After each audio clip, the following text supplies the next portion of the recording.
I am calling to order the September 2nd, 2026 Planning Commission meeting. Ms. Isenis, please call the roll. Mr. Pissarro. Here. Mr. Pissarro represents the Powhatan District. Dr. Haskins. Present. Dr. Haskins is an at-large member. Mr. Everson. Here. Mr. Everson represents the Stonehouse District. Mr. Rogers. Here. Mr. Rogers represents the Berkeley District and is vice chair of the commission. Mr. Polster. Here. Mr. Polster represents the Jamestown District. Mr. Haldeman. Here. Mr. Haldeman is an at-large member. Dr. Allman. Present. Dr. Allman represents the Roberts District and will be presiding over this meeting as chair of the commission. I'm Susan Istanis, the Director of Planning for the county. It's my pleasure to serve as secretary to the commission. Sitting to my left is Ms. Liz Parman, Deputy County Attorney. Madam Chair, we have a quorum. Thank you very much. So the first item on the agenda is the public comment. The public comment section of the agenda is for topics that are not subject to a public hearing. Speakers are limited to 3 minutes. And Ms. Isenis, I believe we do have a speaker card. Is that right? That's correct. Okay, thank you. Just one, though. Correct. Yeah, okay. I will start with the speaker card. We have Alex Balke. I don't know if I pronounced your name correctly. Please state your name and address for the record when you come up to the podium, please. Thanks. Members of the commission, my name is Alex Balke. I live in a historic home on News Road, 3332 News Road. Across the street are 3 parcels of family land that equal about 236 acres. Parcel number 364010007, 364010008, and 364010009. The Richardson land, first recorded in tax records as Vine Hill in 1851, has been part of this family history for 175 years. I would like to bring to your attention and put on the record the historical value of this land. There are a number of landmarks that are scattered across the property and are still sitting untouched. I will start on the western side of the land near Centerville Road. Just north of the old Mill Road lies earthworks from the Civil War. Union stragglers were coming through the area burning houses, so Edmund Macon Ware set up James City County troops at James River Church and here at the end of Old Brickbat Road on this property to protect his sister's families. Along with that, there is a covered foundation from a building that was said to be part of Green Springs Plantation. Going east towards Penny Richardson's house, which is green on the maps provided, there is a spring that is capped with an L-shaped dugout area partially lined with bricks. Heading southeast past Penny's house is a 6 to 7 foot deep man-made ice house surrounded by trenches and what was said to be another building foundation. Heading due east and right next to the swamp is another man-made dugout ice house or well. We believe these structures to be pre-Civil War because no family is listed on the 1863 Gilmer map of the area. There have been several artifacts found, such as Civil War bullets, buttons, medallions, and even arrowheads across these grounds. All these landmarks have been documented with pictures and coordinates. The main reason I bring this to your attention today is due to the potential future housing development on this land. If you have not seen it come across your desk yet, I'm sure you will soon. It is our jobs as citizens to help preserve this county's and America's history. We have spoken to DHR, James City County Historical Commission, and local preservation groups about this land. Thorough due diligence requires a careful look at the permanent loss that development would inflict on the fabric of our community. Approving projects here without full safeguarding our historic landscape falls short of the stewardship this land deserves. I'm asking for your partnership in prioritizing the long-term preservation of this heritage, ensuring that these irreplaceable historical and archaeological resources are protected for generations to come. Thank you for your time, and I welcome any questions. Thank you very much, Mr. Balke. Appreciate that. Absolutely. Yeah, sure. Thank you. Thank you. Are there any other speakers who would like to address the commission for public comment at this time? Okay, seeing none, we'll move on to the next item on the agenda, which is reports of the commission. There was no policy meeting in July, but there was a development review committee meeting on August 19th. So we will now have a report from Mr. Polster. The Development Review Committee met on 22 July 2026. The committee members present were Vincent Pizarro, Steve Rogers, Kara Altman, and Frank Polster. Staff members present were Morgan Riesinger, Planner 2, for Conceptual Plan 260016, Mount Laurel Road. The applicants were Jason Grimes, AES, Mr. and Mrs. Dillard, and Joe Wagner. Conceptual Plan 200016, 4403 Ware Creek Road, and 411 Mount Laurel Road subdivision. The applicants are requesting a waiver to the shared driveway requirements for the proposed minor subdivision to create 10 lots in total from the 403 Ware Creek Road and 411 Mount Laurel Road properties. Section 19-73 of the subdivision ordinance states that a shared driveway shall be required of any subdivision with 3 or more undeveloped lots. Each proposed lot will be at least 20 acres in size and will have direct frontage on Ware Creek Road and or Mount Laurel Road. In total, the properties have approximately 7,392 linear feet of footage along Ware Creek Road and Mount Laurel Road. The requested waiver was presented at the former DRC and resulted in a deferred request from the applicant to consider alternative access proposals for the proposed subdivision. The applicant proposed 6 driveway entrances off the VDOT Ware Creek and Mount Laurel Highway to the 10 parcels.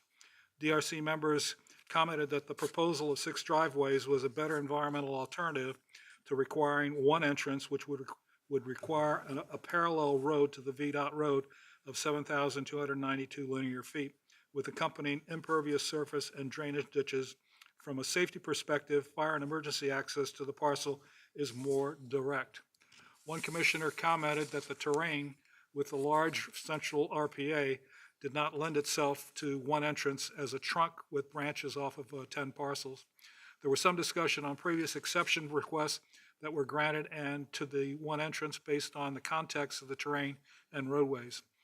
The DRC approved a recommendation to the Planning Commission 4-0 to recommend approval of C-260016, a proposed exception to permit 6 entrances from the VDOT highway to the 10 parcels instead of 1. And of course, that's on our consent agenda this evening. And I'd be happy to take any questions if you have any. I had a question. Sure. In the staff report on page 3, it talks about the fact that there are some other similar situated properties out there, and would this then make it possible for other folks to come in for an exception to?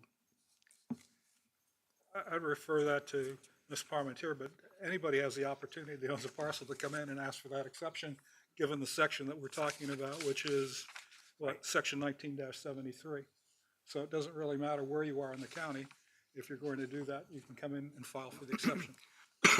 Well, I guess what I was getting at was that any part of your discussion, this fact that there was other similar situated properties? Yes. It was. And Yes. okay, so you concluded that this was, Pardon? so your conclusion is that in this case here, the exception makes sense? I think the last statement, and Mr. Pizarro made that, it's a function of the terrain and the way it's situated.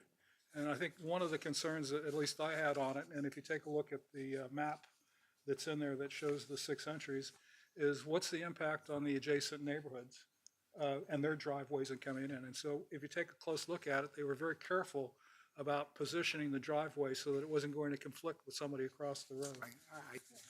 Yeah. I went out there, it's a beautiful piece of property. So Thank you.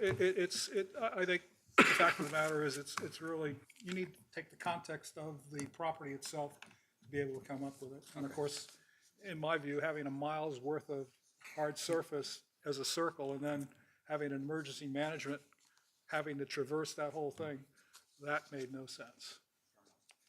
Thank you. Sir? I'm not sure of the relevance, but in response to your question, we had an almost identical case like this 5 or 6 years ago with the same request for an exception because of having to build a parallel road to reach all of the separate things. And we came to the same conclusion that the DRC did, the Planning Commission did. So, as I said, each one's different, so it's not necessarily relevant, but Good explanation. Thank you. Great. Any other questions for Mr. Polster? No? All right. In that case, we'll move on to the consent agenda. The consent agenda is typically determined to be non-controversial. However, Planning Commissioner can pull any item for discussion from the consent agenda. There are 2 items for consideration. First, we have the minutes from the August 5th, 2026 regular meeting. And second, we have the Development Review Committee action item C-26-0016 4403 Ware Creek Road and 4111 Mount Laurel Road subdivision, which we just heard the report on from Mr. Polster. Thank you. Would any commissioner like to pull a topic from the consent agenda, or I will entertain a motion? Moves approval. Can we do? Yes. Okay. Are you moving to approve both, Mr. Everson? Yes. The minutes and the, Yes, I am. Okay. I'm trying to, yes. great. Okay, so we have a motion to approve both the consent agenda items, the minutes from August 5th and the DRC action item. This is a voice vote, so all those in favor? Aye. Aye. Any opposed? Thank you. All right, next we will move on to the public hearings.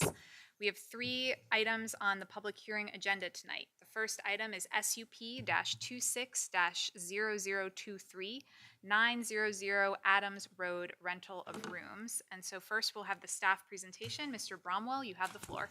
Thank you, Madam Chair, member of the commission. Mr. Leo Aquino has applied for a special use permit for a short-term rental of rooms in a 2-bedroom attached accessory dwelling unit located at 900 Adams Road. The property is approximately half an acre in size and is zoned R2 General Residential. It is a designated low-density residential on the 2045 Comprehensive Plan land use map. Under the James City County zoning ordinance, rental of rooms is classified as a specially permitted use in the R2 district, allowing for short-term lodging while the property owner resides on site. The applicant will, in fact, reside in the primary dwelling, and the rentals will be limited to a maximum of 4 occupants. However, because the property is designated low-density residential and fronts a local road rather than a major road, the proposal does not align with the comprehensive plan standards. Therefore, staff cannot recommend approval. Should the Planning Commission choose to recommend approval, staff has provided those proposed conditions for your consideration. I'm happy to answer any questions you may have, and the applicant's available as well. Thank you. Thank you, Mr. Bromwell. Are there any questions for staff? Mr. Everson? I noticed in the staff report on page 2, it says in April of 2026, they were notified that that they needed to have an SUP. Did they continue renting it after that? They received those apparently 2 letters. Not to my knowledge, but let me double check and I'll get back to you. Any other questions for staff? Thank you, Mr. Bromwell. Are there any disclosures? All right. In that case, I will open the public hearing. Would the applicant, actually, I believe the applicant would like to make a presentation. I have a speaker card for Leo Aquino. Would you like to come up? Thank you. Please state your name and address for the record. My first name is Leo, last name Aquino, 900 Adams Road. Thank you. First, to answer your question, yes, we received a notice in April. The notice didn't make it to us. It got returned to James City County. However, in June, when they sent it back to us, we stopped right away we went to apply for a business license, but they told that everything had to be approved. So with that said, I will explain, the situation. Please let me know if I'm speaking too fast. As you guys know, English is not my first language. My first name is Leo. I'm from the Dominican Republic, and my wife is from Bulgaria. Her name is Rosie, and my 2 daughters, Leah and Sienna. My parents-in-law, they are, of course, from Bulgaria, so they come 6 to 7 months out of the year. They don't speak the language, they don't drive. So when we built the house in 2024, it was for them to live at the house and then, to have their own space. They're in their 70s, and, they need their own space.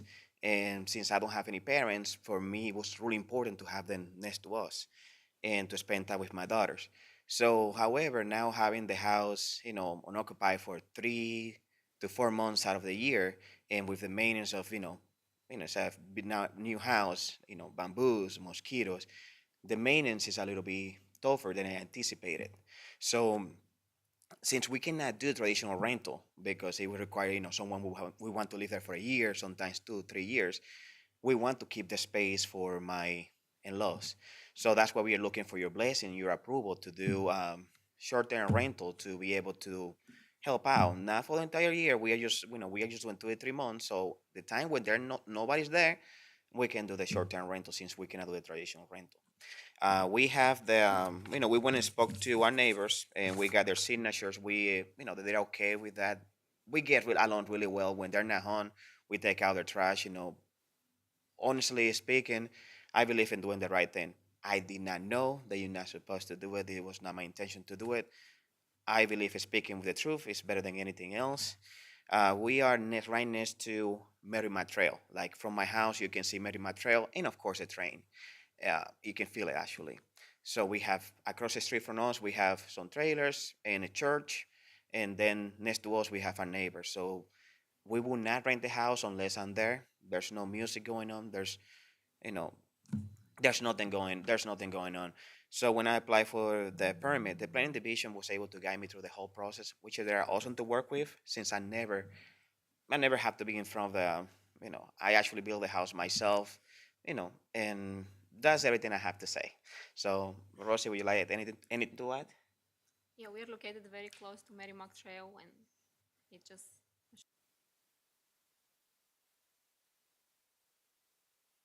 my parents don't drive, but family environment.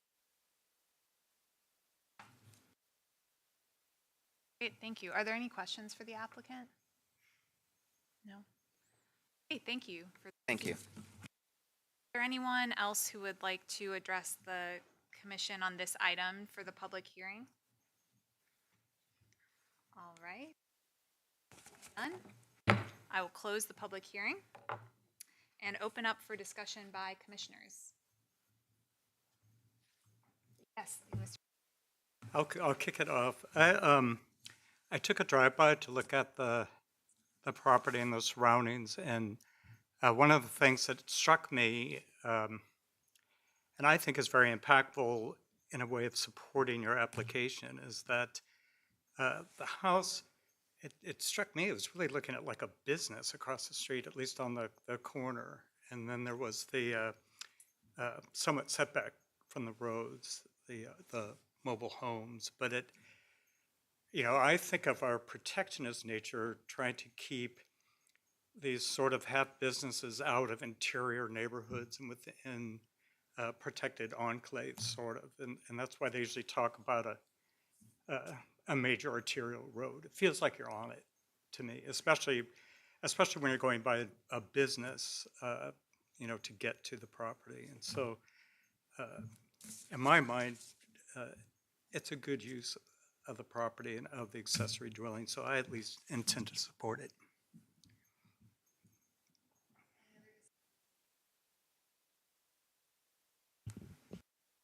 Madam Chair, I'd like to make a recommendation from the Planning Commission to the Board of Supervisors that they approve special use permit 260023, 900 Adams Road, rental of rooms with conditions. All right, thank you, Mr. Polster. We have a motion. Ms. Istenis, please call the roll. Mr. Haldeman? Aye. Mr. Polster? Aye. Mr. Rogers? Aye. Mr. Everson? Aye. Dr. Haskins? Aye. Mr. Pissarro? Aye. Dr. Allman? Aye. Motion carries. Good luck. All right, thank you. Is that? That's it. Yes, the next, Sir? the next step is Mr. Keough. actually, The follow-on to this Yeah. is that it goes to the Board of Supervisors, and they're going to take our recommendation to approve it. So there's one more step there's before you one can more celebrate. step. Sounds good. Thank you. Yeah. Good clarification. Thank you. All right, so we'll move on to item number 2, Z-26-0002, Windmill Meadows Proffer Amendment. And first we'll have the staff presentation. Mr. Ribeiro, you have the floor. Good evening, Madam Chairman, and thank you, members of the Planning Commission. Mr. Stephen Romeo of VHB submitted a request to amend existing proffers for Windmill Meadows to allow the removal of a soft surface pedestrian trail of approximately 2,200 linear feet. These proffers are associated with the approval of a 2005 rezoning and SUP applications for a 78-lot single-family residential project known as Windmill Meadows, with a gross density of 1.8 dwelling units per acre. In accordance with the zoning ordinance at the time, a major subdivision in R2 districts could have a maximum gross density of more than 1 unit per acre, but had to comply with standards such as the recreation facilities in accordance with the county's Parks and Recreation Master Plan/Proffer guidelines. After the plan was approved, the proposed subsurface pedestrian trail was installed where the adopted proffers, along with other recreation facilities, including a gazebo, picnic shelter with grill, tot lot, and a 1-acre playing field. In addition, a 10-foot wide multi-use path was installed along the property's frontage. The path was envisioned to eventually connect with War Hill Sports Complex, Virginia Peninsula Community College, and War Hill High School with Freedom Park. The multi-use path satisfied both the Parks and Recreation Master Plan and the Greenway Master Plan. In 2023, zoning staff issued a notice of violation to the developer stating that the soft surface pedestrian trail facility appears to be in need of maintenance. Later in 2023, a letter was submitted by the applicant indicating that a survey commissioned by the Windmill Meadows Community Association showed that the majority of the owners voted no to keep the surface pedestrian trail. From a zoning perspective, the removal of the soft surface pedestrian trail will not impact on its conforming status to the current requirements of the R2 zoning district. Further, the Parks and Recreation Department reviewed this request, and offered no objections to the removal of the soft surface pedestrian trail. Staff finds that the existing recreation amenities and the 10-foot wide multi-use path along the project's Centerville Road frontage, minus a soft surface pedestrian trail facility, meets the intent of the Parks and Recreation Master Plan, and therefore support the Proffer amendment. Staff recommend that the Planning Commission recommend approval of this Proffer amendment application to the Board of Supervisors, subject to the amended proffers. At this time, I'll be happy to answer any questions that you may have. The applicant is also in attendance and willing to answer any questions you may have. Thank you very much. Thank you, Mr. Ribeiro. Any questions for staff? I just have two questions for you. So my first question is, how often do you see these kinds of changes for subdivisions that have similar kinds of soft surface paths? Based on my experience, this is the first time that I see it. Okay, all right. I'm just wondering because I've heard anecdotally that this is not an uncommon issue in some neighborhoods that have soft surface paths that are maintained by a developer or company that runs the neighborhood. And so I was just curious how often they come to you with an amendment to actually get rid of the path.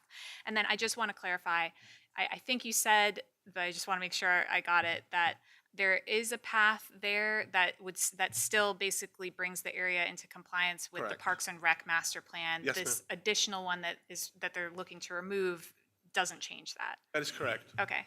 That's a 10 feet wide multi-use trail. Okay, thank you for clarifying ma'am. that. Yes, Mr. Haldeman. The developer's not involved in this, right? This is a request from the HOA? Yes, sir. Thanks.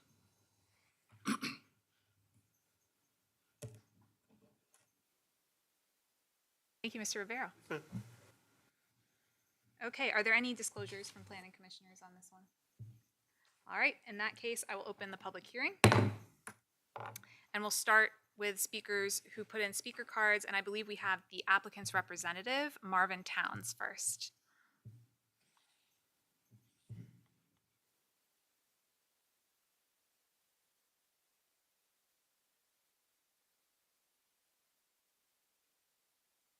Hello, thank you for your time. My name is Marvin Towns. I live in 3715 Jeremiah Wallace Drive.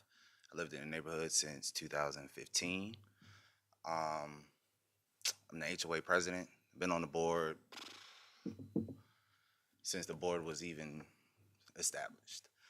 Um, in regards to that walking trail and why we wanted to be removed from the proffer is due to the fact that it was never placed there in the first place.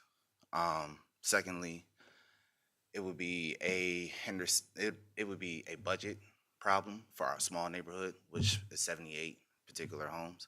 We did the math on exactly how much the mulch would cost for this soft surface, and at that particular point in time, that would hurt everyone in our neighborhood and make the HOA dues go up even further. Thirdly, it's a safety problem for children and for walkers and residential members of our actual neighborhood. As you can see, well, it doesn't have exactly where the trail is supposed to be, but it's around that BMP lake that we have in the back, and that thing houses, what is it? What kind of poisonous sticks would you say? The cottonmouths, those type of kinds back there. And that wouldn't be safe for my children or anyone else's children that's in there that would sort of scurry through there. It was never maintained from the jump street, and it was never in place from the jump street. So I would love for your approval to get this taken off of the proffer. Just due to those moments, I don't believe the developer wants to even put that there in the first place, because he would have to put it there for us to maintain it. So that would be an expense to him, expense to us, and expense to all of the homeowners that I represent and everyone else. So I believe it's a win-win situation, and it would save taxpayer dollars as well for having inspectors going out to check it every so often. So thank you. Thank you, Mr. Towns. Are there any, if you don't mind just hanging around for just one moment, are there any questions for the I got a applicant's question. representative? Yeah, Mr. Pissarro. So this soft surface was part of the original proffer. There was a notice that went out that says that it was not being properly maintained, but you're saying it was never even put there. Sorry. So if it's never been put there, how can it be removed? Well, that's a very funny thing that you asked that, sir. When he said he put it there, he started and then stopped. But the actual BMP pond that was there, it was supposed to have some type of surface there as well. And he never did that either. So we've been going through a large battle in regards to our community for 10, maybe plus years. As you can see, the survey was done in 2020. It's 2026 now, so it's 6 years later. And just to get in front of you, to actually say, hey, this makes very good sense for us not to have to handle this particular part. So I've walked the area that it was supposed to be, like how it is on the map, and it wasn't, there's no mulch there at all. Or there is mulch, but the mulch was eaten up. It was gone. Basically, it had leaves over top of it and so forth. Now, in regards to the developer, when he developed our property and so forth, we maintained the front easement part, the major 1 acre thing that he was talking about. So we did maintain and hold true to exactly what was maintained that was actually done and finished. So I do know where it is, but it wasn't done properly, sir. So it's basically from when it was originally carved out of the wilderness, it is degraded into essentially a game trail. Oh, the game trail. Other questions for the applicant? All right, thank you, Mr. Towns. All right, are there any other speakers who would like to speak to this item? Yes, please come up to the podium. Please state your name and address for the record. Steve Romeo, I'm the applicant with VHB here, 351 McClaw Circle. I apologize for being late to the meeting. I work in Richmond on Wednesdays, and believe it or not, we got rain, and you know what that does to traffic on 64. Terribly choked up. Any rate, I've been working with the developer on this piece of property. He's in very, very poor health. That's why it's taken so long to get through some of these items, to get all of the common areas turned over to the homeowners association. There was quite a bit of work that had to be done on the BMP. The roads had to be milled and repaved, a lot of storm sewer repairs. And we've gotten through all of that, and this is the last item to check off of the list.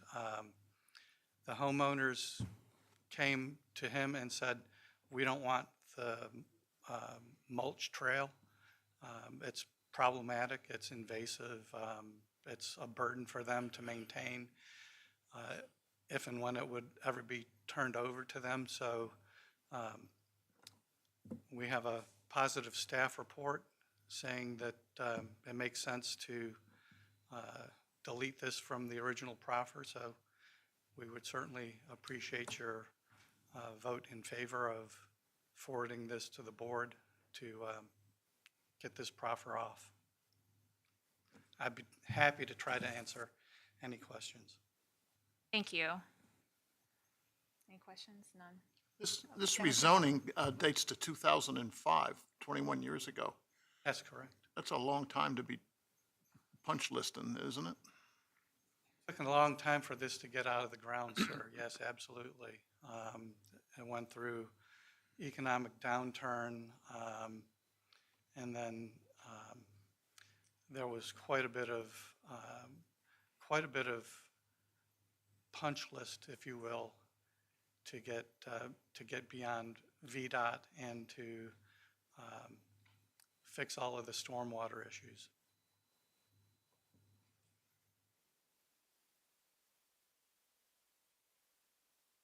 All right, seeing none. Are there any other speakers on this item during the public hearing?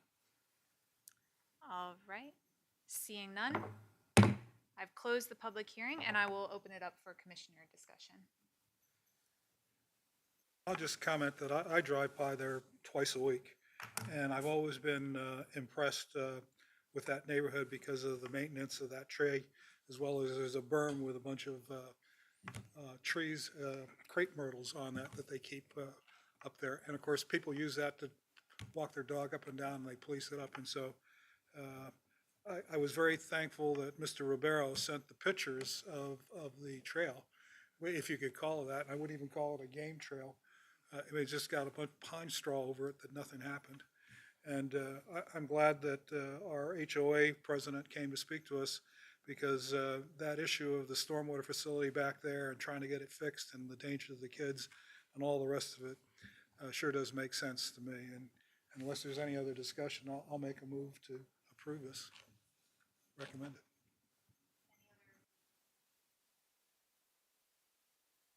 Madam Chair, I make a recommendation that the Planning Commission make a recommendation to the Board of Supervisors that they approve rezoning 26002 Windmill Meadows Proffer Amendment. Thank you, Mr. Polster. We have a motion to approve. This is a roll call vote. Ms. Istenis, please call the roll. Mr. Haldeman? Aye. Mr. Polster? Aye. Mr. Rogers? Aye. Mr. Everson? Aye. Dr. Haskins? Mr. Becerro? Aye. Dr. Allman? Motion carries.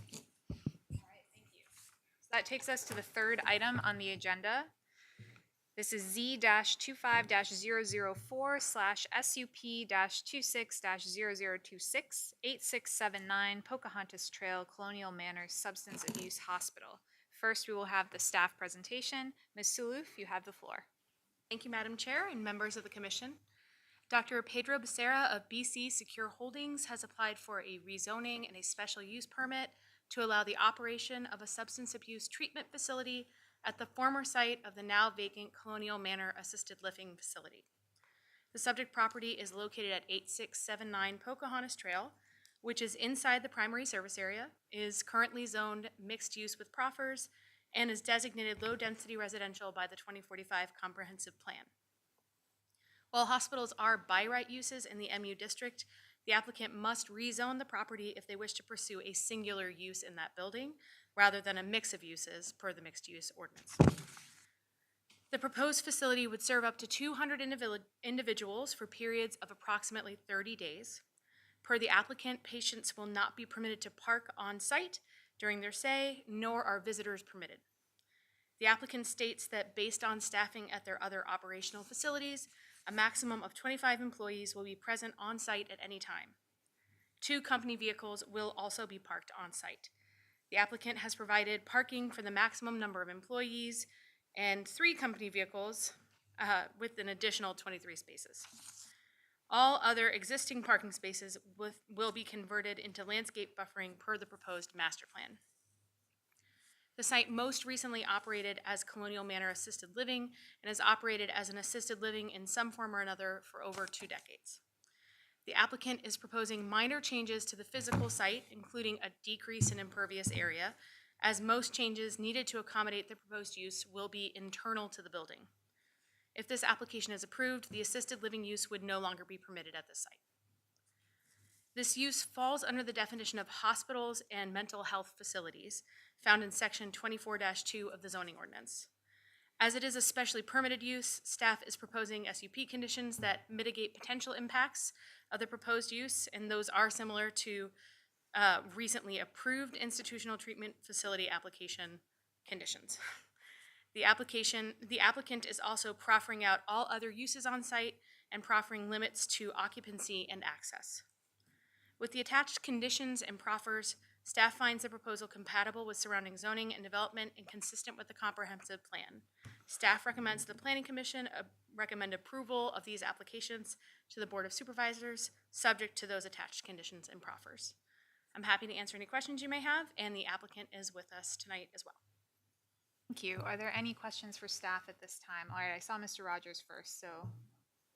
Always liked him. I think it's a quick question, but first, whenever I hear these words, it's music to my ears, but I'm confused a little bit in how it gets there. Under the favorable factors, right, it said the proposal would result in a decrease of impervious area. I guess I know it's going to use less parking, but does that mean they're going to pull up asphalt and they'll be, or at least can you describe it? Help me get there with the impervious area. Let me see if I can be tech savvy enough to navigate my own. There we go. So you can see on the master plan, there's a spot marked 50 parking spaces to remain, and then a large swath, 75 feet of right-of-way buffer. Some of that buffer is already landscaped. Some of that buffer is existing parking that needs to become landscape. So that's where that decrease in impervious area comes from. It will be pulled up. Yes. Yeah. All right, thank you. All right, Mr. Holt. It's still an assisted living center today. It's the residents in it. And Actually, it is vacant. It's been Okay. vacant for almost a year. gotcha. Thank you. Mr. Casero. So, my memory is correct. This was an 80 resident facility when it was a assisted living facility. Is that correct? We have 110. So even at that, at 110, they want to put 200 in there, in 3 different levels of treatment. They want, I'm sorry, did I say 300? 200 people, and with 3 different levels of treatment in that. What are the? I'm at a loss on how they're going to stuff that many people in that building. I'll defer to the applicant and the way that they break down their square footage, but I will say a missing component. It was 110 inpatient full-time residents, and the last rezoning in 2018, they added an outpatient component to it as well. So they upped their residential in 2018 to 110 and had an outpatient physical therapy and medical office operating there as well. And in this proposal, there is no outpatient component. Oh, okay. I still don't understand that. Well, I guess the applicant would probably be able to answer that because I still don't understand. Everson? It is 200, because one of the people who wrote to us mentioned it was 120 people, but it's 200. Is that correct? I'm not Correct. losing my There was mind an here. earlier form of this application that I think had 120 people. And then there was an updated master plan and proffers that had 200. And that earlier master plan also had an outpatient component. And now it It's does not. This Yes, is all correct. inpatient. Just full Lock, inpatient. stock, and barrel. It's all. Correct. Yes. Okay. Just for clarification, because I was going to ask this question later on, but the proffer itself has a condition And when I read that condition, I don't know that we know how many people are going to be allowed in there, because it says either 200 or some inspector comes in and he determines a number and then the VHDA makes a number. But whatever is the lesser number is what it's going. So we really don't know at this point what the number is, do we? Yes, that's correct. The county has said in the conditions, you can have a maximum of Right. 200, but that cannot supersede any state regulations. And of course, I guess this is up to the applicant to tell us what that process is like and the likelihood, but so at some point, the county will have gotten the information to be able to see what the number is and verify all that. Is that correct? Correct. Okay. Any other questions for staff at this I time? have a question. Yeah, So Dr. Haskins. I'm playing with the phrase institutional in character, and is consistent with the current use of the site and the existing building, but the building is not currently in use, right? So I'm wondering how it's consistent with the current, how it's institutional in character if it's not currently being utilized. And then, sorry if I missed this in the application, but when it was Colonial Manor, churches and organizations could go and visit and like community outreach. So can people come and visit? I will defer to the applicant on that, but from my understanding, visitors are not permitted. To your first question, we consider the assisted living use institutional, and that's what it was built for. That's what the original SUP and rezoning were for. And so current as within its last use, that is a fair characterization. It's not currently in use, but it was intended to be institutional and was institutional in character, and this is considered an institutional use as well. I asked that question because I'm trying to situate this proposal, this application, still being in a residential area. I'm just trying to make it all make sense to me. Thank you. Other questions for staff at this? Right, thank you. Any disclosure? All right, seeing none, I will open the public hearing. And we have a few speaker cards for this item, I believe, starting with, I think, the applicant, Nicholas Becerra.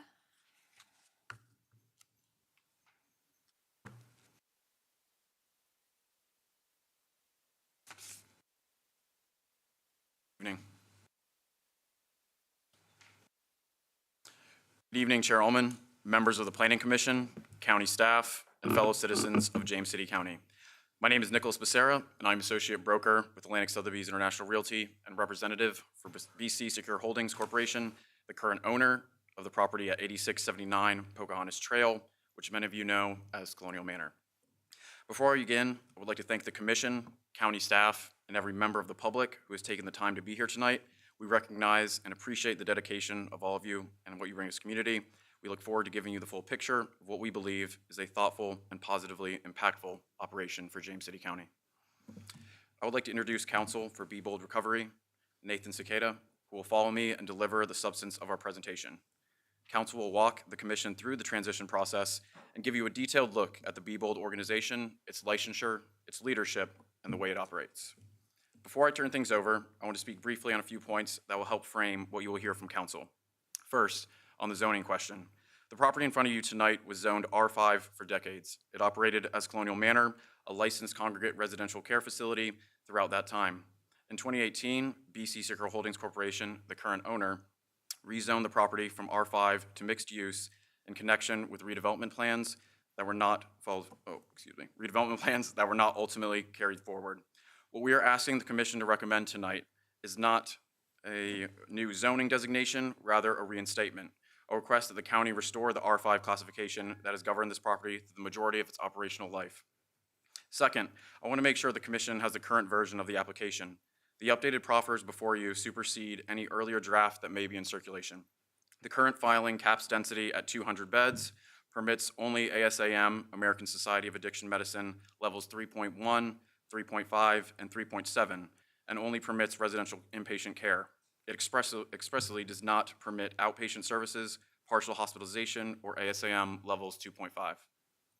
Third, this transaction is a positive outcome for James City County. It returns an underutilized 44,543 square foot healthcare purpose building on 7.4 acres to active, tax-paying, job-generating operation. It avoids long-term vacancy on a community character corridor. It brings a licensed, regulated Virginia operator to the site, and it does all that without requiring new construction and new public infrastructure investment. Fourth, we have thoughtfully considered the surrounding community in this decision. I want to focus on this point because I believe it's one of the most important things the Commission and the public here should hear. From 2004 to 2018, Colonial Manor operated here and peacefully coincided with the neighboring communities. In those years, Colonial Manor generated regular daily visitor traffic from family and friends of elderly residents. Residents came and went from the property on their own for shopping, community events, and social outings. Off-site medical appointments and hospital visits were also routine. That was the level of activity this neighborhood accepted and lived beside without issue for 14 years. The proposed Beebold operation will influence traffic in the community materially less than that. This will be a secured, controlled environment where patients receive treatment in a safe and supervised setting. Patients cannot leave the facility unaccompanied. There's no visitor traffic. There are no personal vehicles on site. There are no resident outings for shopping or events. There are no routine off-site medical appointments. All of that activity that went with Colonial Manor for 14 years and that the community peacefully absorbed is not part of how this facility will operate. The community will experience less traffic and less activity from this use than the prior operation, not more. Fifth, I want the Commission to know that BC Holdings arrived with Beebold as the buyer. The seller reviewed multiple qualified operators and selected Beebold based on their company's track record, its existing Virginia operations, its DBHDS licensure, and its demonstrated professionalism. This decision was made based on confidence that Beebold can execute this transition with the care and professionalism that a neighborhood-sensitive site of this kind requires. And most importantly, this facility will provide a necessary service to individuals seeking help. It will support people in recovery so they can be reintroduced into society as contributing citizens in James City County, in the region, and the broader community. This is meaningful work, and this specific building is purpose-built for congregate residential care, is well-suited to host it. With that, I would like to turn things over to Counsel for Beebold, who will walk the Commission through the transition process and the Beebold organization in detail. Thank you. Thank you, folks. Just wanted to take a few minutes to introduce us as a company so you can kind of get to know who we are. So my name is Nathan Oseguera. I'm the Regional Executive Director for Beebold Recovery. I'm here with my colleague, Dr. Joshua Kaufman. He acts as our COO.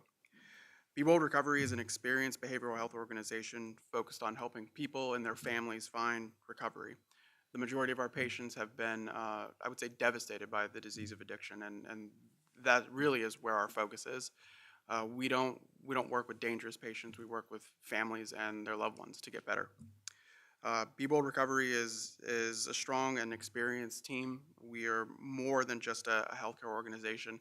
We're an experienced provider already operating in the Virginia area. Our approach is evidence-based, but the thing that really makes us special is just how individualized we are. We understand that every person that comes through our doors is different.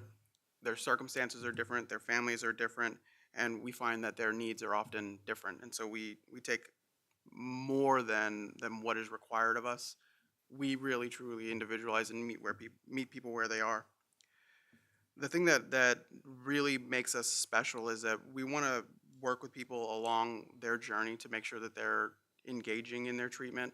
I think when we hear that, hey, it's 200 beds, we see that as max capacity.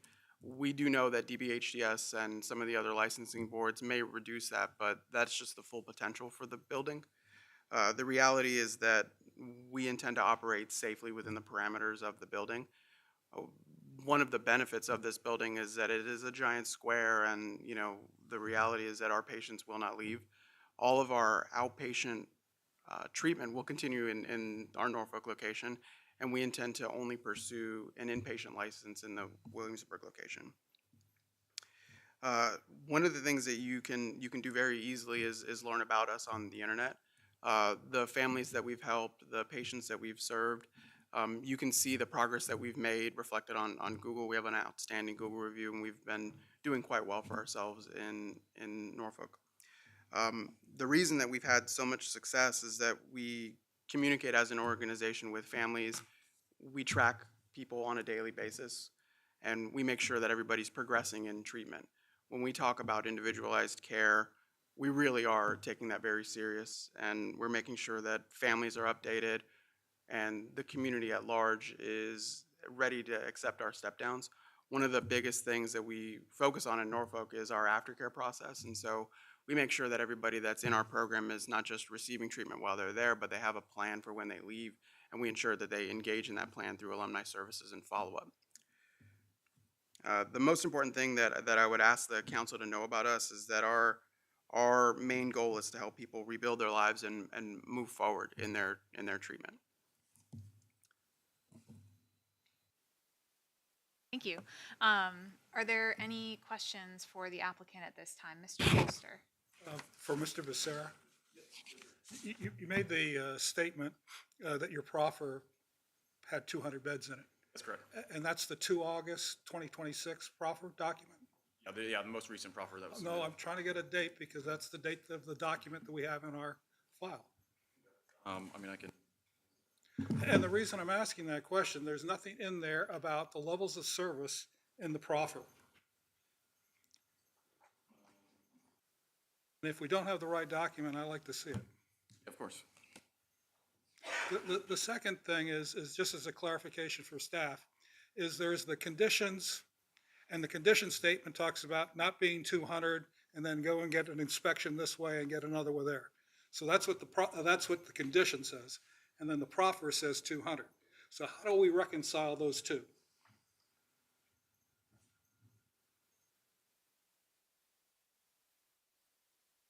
Again, conditions and proffers cannot supersede state regulations. And so the purest limiting factor here is actually that condition because, Okay. yes, Lisa. That's what I thought. I just want to make sure, I'm trying to make sure that I understand his comments for it. So now we're still back to you. Absolutely. Sure. The copy you have is the 24th day of August. It is written in, so I might have scanned. Yes, I have that one. Yes, that is the most recent. And so Okay, that and- is what they're referencing. In permitted uses number 2, Does there's specify that. A. What's that? It does specify that. Yes. Yeah. Okay, so we're looking at the same document, Yes. which is what I want to make sure. Thank you. Other questions for the applicant? Yeah, Mr. Becerra? Quick question. So just some clarification for me. So any outpatient or intensive outpatient IOP stuff will be done out of your Norfolk office, not out of the Grove facility, correct? That's correct. Yeah, we operate 2.5 and 2.1 in Norfolk, and we'll continue to do that. Those are our outpatient licenses. And you said that this is the way that y'all are set up. It's strictly a voluntary thing coming in and out. So it's not be like with the pavilion where the cops are going to be coming in there all times in the night dropping people off. No. So we actually have an off-site national call center, and so our admissions team works off-site and everything's scheduled. We won't have any walk-ins, pre-planned admissions of 100%. Okay, so your intake and discharge is going to be during daylight hours, not going to be through all hours of the night? Absolutely. Is there more in your presentation at all? I asked a series of questions that Mr. Pizarro was asking and that we got from the community folks. And it had to do with those very things. And the answer that you gave back to me in writing was very specific in terms of the 24 hours, no drop-offs. And of course, I would have wished that that would have been part of either the conditions or the proffer. So, but more important is that the neighbors could understand exactly on how you're going to operate. And that document that you gave me spelled that out without any ambiguity for it. And I'm sorry that you didn't present that, and it's still really kind of unsure to me that people that are here understand the extent to which that you're going to go through in this thing. I mean, to the point where you've got, what, 4 different shifts to include the 12 o'clock one, and that there's always somebody there, as well as There's no other exit that you can get out of that place in, as well as that kind of care. Those sorts of things would have helped the community understand what's going to happen, how you're going to operate it. We can speak to that now if there's still Please. time. Yeah. So we very strategically staggered our shifts so that there is no traffic during daylight hours. So typical hospitals, they operate at 12s and, you know, your entire staff is coming into the building all at once. We staggered our shifts over three different sets so that they're coming in at off hours, so there's no interruption to the regular traffic. The biggest component that you're speaking to is just really that everything is scheduled ahead of time, and our patients do not leave the building, and so we don't do walk-ups or emergency visits or anything like that. Like, everything is scheduled well in advance, including our team. So 24-hour staffing is critical for our folks, and so for our team, we'll always have actual live nursing team, clinical team on site 100% 24 hours a day. And we envision about 25 to 30 staff members on site coming at different times. There were two statements in there that struck me as a single control point of entry. All visitors sign in and are escorted, okay? And then the other one is patient head counts and checks conducted on a regular schedule throughout each shift. Admission screening ensures every patient is clinically appropriate for the residential use. I mean, that says volumes in terms of the due diligence that you're willing to take. So we are actually not required to provide those things in our outpatient clinics, but we already do. And so it's really important to us to not just meet the regulatory standards, but actually exceed them as well. And so in our Norfolk location, we're not really required to do head counts around, but we do them already because we want to ensure safety. And so in addition to the things that you just listed, we're also going to be advancing and improving upon the camera system to ensure that our patients are there and explore the options to really just utilize that one point of entry. So the building itself is a square with just one entrance, and we're going to really utilize that in terms of making sure that not just everybody signs in, but they're actually scanned in. And so we use a proprietary system now to scan everybody into our outpatient system to ensure that there's no inappropriate vendors, that everybody that is in the building is supposed to be in the building. That's something that we do in Norfolk now, and we'll continue it here in Williamsburg if permitted. So the last point is, could you address the point that Mr. Pizzaro brought up about how you're going to get 200 beds in that place? Sure. So the regulatory standards for a memory care unit and a nursing home are much wider due to the inability for a lot of those patients to ambulate on their own. And so just getting up and getting around, you need the additional space in the room. And so really what we're talking about is units that are more like cottages. And so what we're going to find is that DBHDS is going to allow that these cottages are used for more than just one person. And so the space requirements would allow us to have up to 200. Thank you. Yeah. Other questions for? I just have one clarifying question along the same lines as Mr. Polster's questions, really just kind of for public awareness and for the public record. Be Bold, you're a regulated, licensed entity. DBHDS sets a lot of the rules and standards that you have to comply with, and you just talked about how you in some cases go above and beyond that. Do those standards include things like how many patients can be in the space, how many staff you need per patient, and things like that? They do, and we also have another accreditation, CARF. And so CARF actually sets a lot of those parameters as well. Again, there is a way to operate just by meeting the standards, but we find that we don't get the outcomes that we're really looking for. So we really have to exceed the standards to have success as a business so that our patients can be successful. That's really been the secret to our success, is by focusing on the outcomes, not the bottom line. That's how we've grown so fast in Norfolk, and that's how we intend to continue to be successful. CARF is not easy to get through. It's very challenging, as is the state visits from DBHDS. And so we find that to meet their expectations, we have to aim to exceed them. And what would happen if DBHDS did a check and you weren't meeting the standards? So what tends to happen is they give us a citation, and then we submit a corrective action plan. It could be anything to late documentation or things like that. there tends to be a red, yellow sort of, some serious things. And we've never had a critical citation, mostly because we're aiming to exceed the regulations. And so anybody can look our licenses up and see how we've done so far. Our citations are normal and part of the growth. We've never had a critical or any serious incidents. Thank you for those clarifications. Yes, Dr. Haskins. I do have a follow-up question. So it was mentioned that the community peacefully absorbed Colonial Manor while it was in existence. And my question is, how do we know that? And has there been any conversation with the community in regards to this proposal?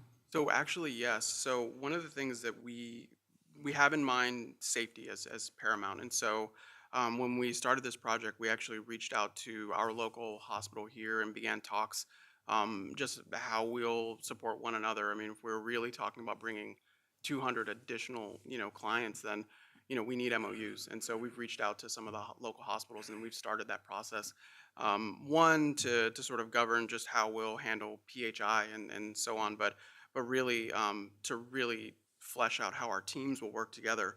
At 1 o'clock in the morning, if we should have an incident, we want to know that the nurses on staff know one another and they've worked together before. So we've already reached out to the hospital leadership and they're very supportive of us. I think my question was more centered around like the physical community, the neighbors within. Sure, thank you. That was in reference to, a lot of concern too with traffic. That's where you're talking to with people coming and going. That's why I made reference to how much different of an operation in the sense of it being solely inpatient, the community, disturbance of any capacity. They're not adding, different lights on the outside from a noise standpoint. It should be inherently significantly less traffic, if we're in respect to the citizens behind it. When I say, peacefully, we're next going about because they were since it's, 2004. So even. And I guess my question is, how do we, have there been community discussions in order to support that statement? Sure, thank you. Operated this facility all these years. Before, it was an assisted living facility. It was an independent living facility, as you remember. So it's been 20 years plus the service and the community. We provided jobs to the community. A lot of people from the neighborhood work in there. We had people who come over and serve in the work in the kitchen, work in the cleaning crews. We had nurses, assistant nurses, and doctors that work. There's a physician over here also that is going to be working there in the facility as me. And I am retiring, so there's that the service to the community is very, very, very good. The benefit to the neighbors is absolutely great, because we, over all these years, and many of the people here know me, on the time that we offer them a job to be there and be able to work at Colonial Manor. We have several of the neighbors in there that they receive that benefit. For the county is basically the benefit of the taxes and the income revenue that is generated from our facilities. There was another question in reference to the space, and then originally, as I mentioned, it was an independent living. The independent living, it was like a mini apartments inside. The apartments has 2 bedrooms large. They're 14 by 14 or 13 by 14 or 13 by 12. Plus, they have a small area that it was dedicated for dining, a small dining area, and a kitchenette. So all that space is very large. In a normal assisted living facility, those things do not exist, because that setup is not really done for a facility of that nature. It was created for independent living and evolved into assisted living and now evolved into the service. So the space is very large. We have 47,000 square feet of construction, approximately. And there is a lot of buffer area also between the building and the community. We have the buffer that is dedicated for the pass of the pipes of the gas also there.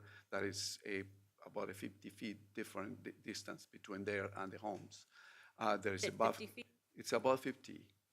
So in the back, there is a pond that you saw in the picture. There is a lot of space in there. And the other one is facing the road 60 in there, that also there is a big We plant a lot of trees.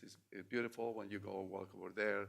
I remember when we brought those trees from North Carolina, that is now full of trees. You don't see that space over there as in the picture. So there is a lot of possibilities for that. And the major, I would say, benefit for the community would be jobs. I would say if we will continue, or this program will continue providing the restaurant. We were doing 50 to 100 servings in there daily. It's like having a restaurant serving 100 people in the morning, lunch, and dinner. So you have to have all the people that needed to provide those services.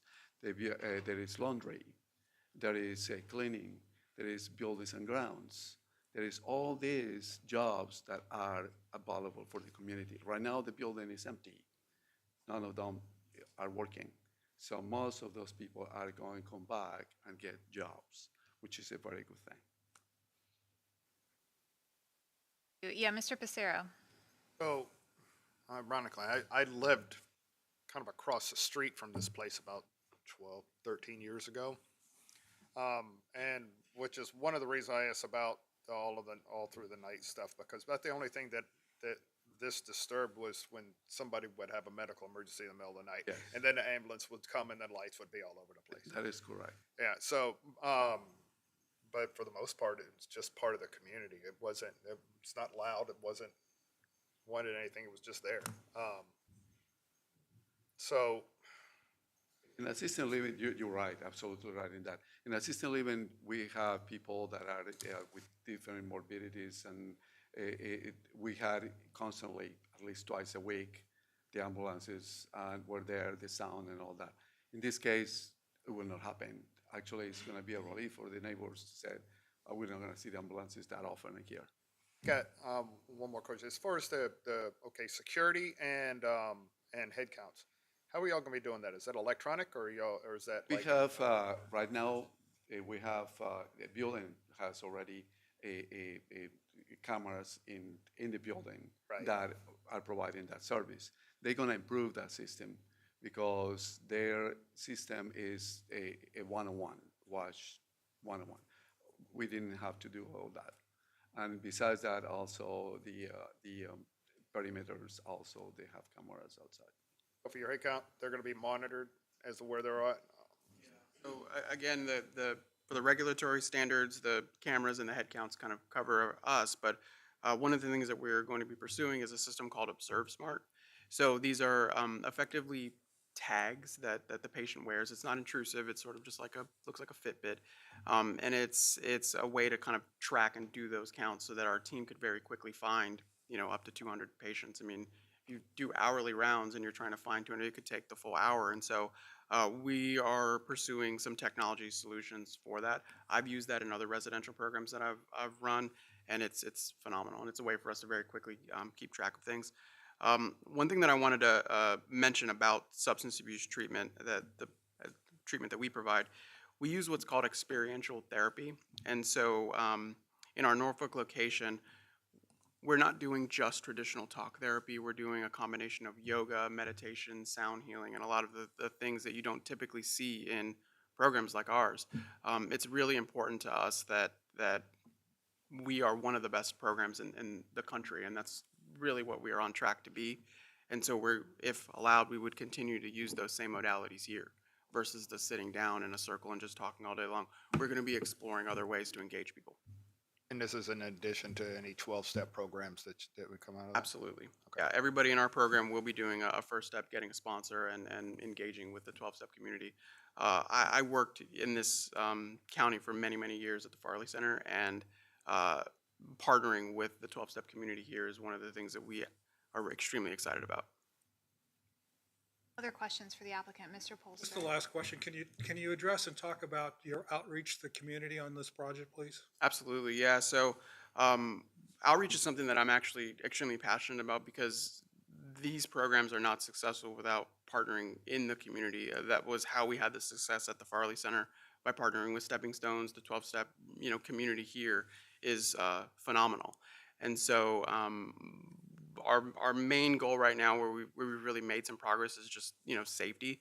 So we've met with like, it's a bit early to say who, but we've met with the local hospitals and we'll be pursuing those MOUs. But beyond that, one of the big things is partnering with vendors that can come in and provide support. And so that's a combination of spiritual leaders, guest speakers, and just really different modalities that can engage our patients. The secret to having success in residential is keeping our patients busy and engaged well into the evening. And so it's going to take the community's support to really have that kind of success in Williamsburg that we're having in Norfolk. I think the community that I'm talking about is the adjacent residential area. Can you talk about that outreach to them? Sure. So yeah. Situation is going to improve, I believe, because the volume of patients that are going to be there is going to require a larger number of employments available for them. When we were running the independent living, we didn't have that many people working there. Once we started with the assisted living, the number of employees that we did, it's a lot of services in the community, because food we have to buy, supplies for the building also. So we purchase from the community, we provide jobs to the community. There's a lot of integration that it brings along. And the benefits are actually mainly for the people who live in the area that can be having the I think jobs. I'm not being very clear about what I mean by outreach. Okay? What I'm talking about outreach is when we want to hear from the neighborhoods and we want to know whether you've met with them and you've talked to them about what you're proposing. Outside of employment. Did you have any of those sort of meetings with the adjacent residential people? So I'll be, just straightforward answer, things moved, rather quickly, and we're here to hear, from everyone today. And, as we referenced earlier, we want to hear from you, we want to, hear your opinions, and hopefully as we talk about this and present it, you see it in a positive light for not only the individuals, that would be attending the new operation, but also, we can talk about the jobs and everything else as well. But your safety is the number one concern, and I hope that. Excuse me, you need to be addressing us. I apologize. We were referencing the public too, so I apologize. Yeah, so inherently, the conversation today, I can apologize if there wasn't, more outreach ahead of time. However, we are here today to speak in front of you guys and also the public, answer any questions you have, and present, hopefully what we presented to ensure that you feel safe and comfortable. I'm sorry that you haven't done that. I will tell you that one of the questions that you're going to get from the Board of Supervisors is, who did you meet with the community and what did they say? And that's the same sort of information that I was looking for to find out what feedback you got. And that was the purpose of my question. Thank you. Mr. Polster covered my question, so any other questions for the applicant at this time? Dr. Haskins. On top of community engagement, I overwhelmingly heard support for the community with employment.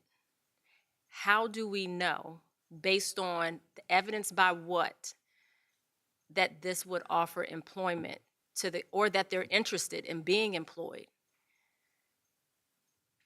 So in our Norfolk location, we have a variety of positions, specialized positions, medical, clinical, direct care.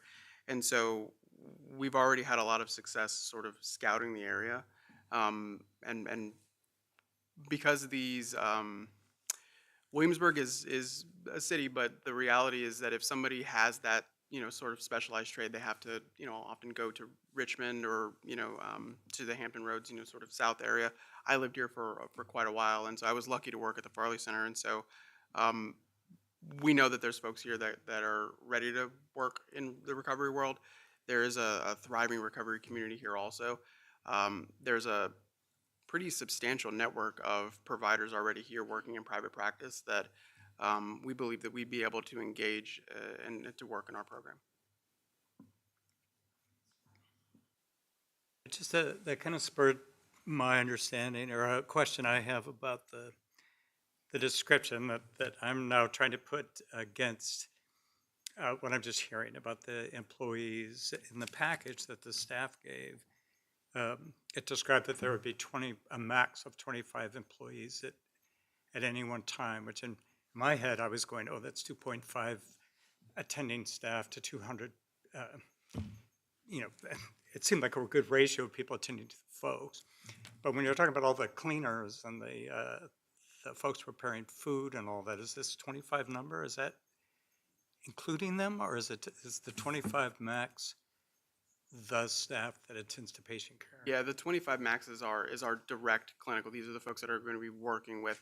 What we do in Norfolk is we contract with vendors to provide meals and things like that. Here we obviously have a kitchen, so we would be making some adjustments. Cleaning and security, those things are going to be extra, but it won't take from that main number. That's going to be who's there daily providing the care. Any other questions for the applicant at this time? Yeah, so I Mr. want to Becerra? clarify that. So that 25 is the 25 is the base number of clinical staff that's going to be working there. There's going to be an addition of people coming in and out that are contracted in order to do that. So it's 25 plus. 25 plus our vendors, and so that could be a combination of folks delivering meals or cleaning services. One of the biggest ones will be like our lab services, folks kind of collecting specimens. And so we do anticipate that there will be some like minor vendor traffic, but we think single digits. This is a follow-on to that, is one of the things that you said in your comment in that thing is you kind of specified a total number of trips, which I think you said was probably around 70 to 80 trips with 30 vehicles. When you gave me that number, did that include the staff that may be coming up or deliveries from other folks? Did you include that in that number?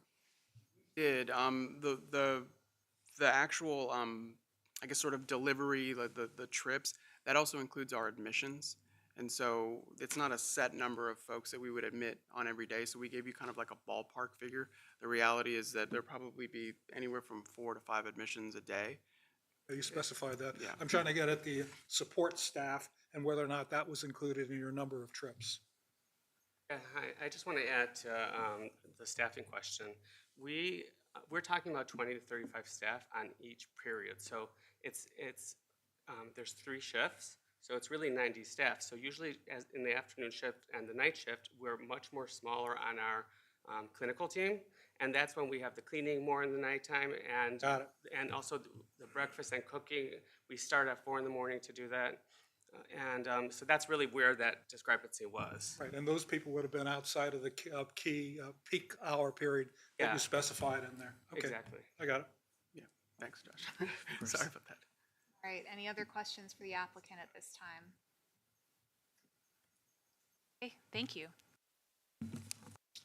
All right, we have a few additional speaker cards, so we always start with the speaker cards. Just as a reminder to speakers in the public hearing, speakers are limited to 5 minutes. Please state your name and address for the record when you come up to the podium. So we'll start with Peter Watson.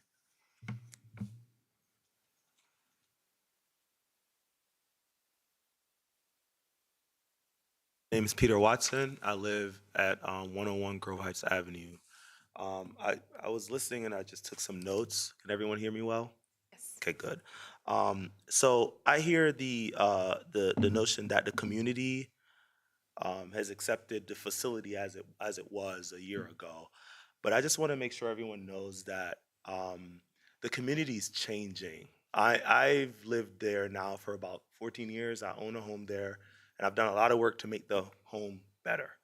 And the facility that's coming there now doesn't represent what the area is turning into. There's a lot of military families, a lot of career engineers, people in the medical field that live in this area. We all have kids. So if you look at that, I'm sure you have it in front of you, that map, that little crossroad there, the kids ride the bus at both sides of that road, right where the facility is, and then the other side. And my daughter is one of those kids.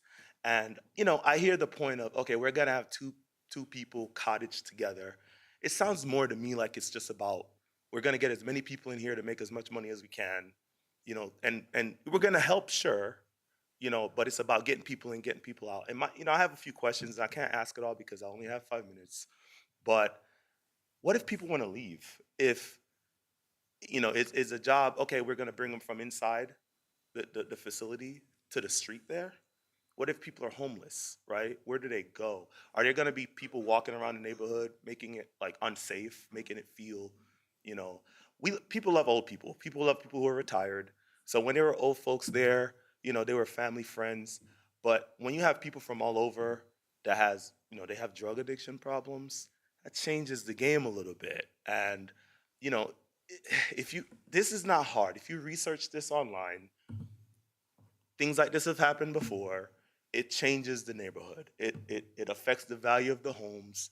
The folks I sit with here, they're all my neighbors. We all know each other very well. We do not want a facility that's going to bring the community down. It's growing. It's getting better. I think you guys are bringing in like a park right down the street from this facility. Why would we put something like this here that's going to actually put a stain on what we're trying to turn this community into? And I respect the goal that you're trying to do. Of course, I mean we want people to do better and be better, make themselves better versions of themselves.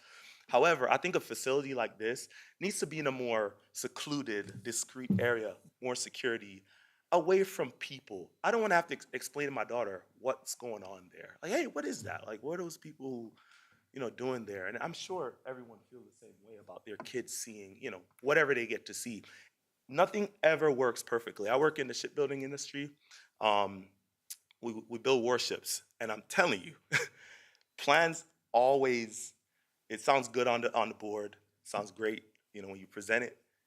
It never goes as planned. It never does, right? There's gonna be a mistake. There's gonna be someone who has, who's smoking a cigarette, not paying attention, and something's gonna affect someone in the community. It's just what it is. So, Grove is changing, it's growing, it's getting better. Please don't add something. Bring stuff there that's gonna make the neighborhood better. And I don't see this making the neighborhood better. That's all I have. Thank you. Thank you. All right, our next speaker is Brian Sevensma. Wonderful.